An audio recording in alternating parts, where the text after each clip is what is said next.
Sasa ka filluar ta shpreh hapur pëlqimin e saj dhe nuk po përpiqet më ta fshehë interesimin që ndjen.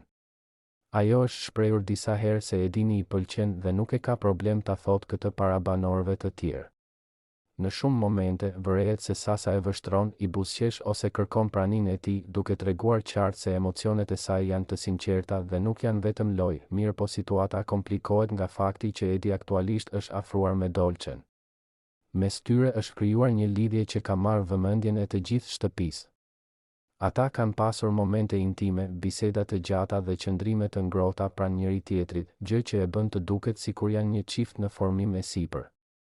Kjo e vë Sasan në një pozitë të ndërlikuar, pasi pëlqimi i saj për Edin përplaset me lidhjen që ai po ndërton me Dolçen. Kjo treshe po shkakton shumë diskutime brenda dhe jashtë Big Brother VIP, sepse dinamika e tyre ka filluar të krijojë tensione, kurreshtje dhe dyshime.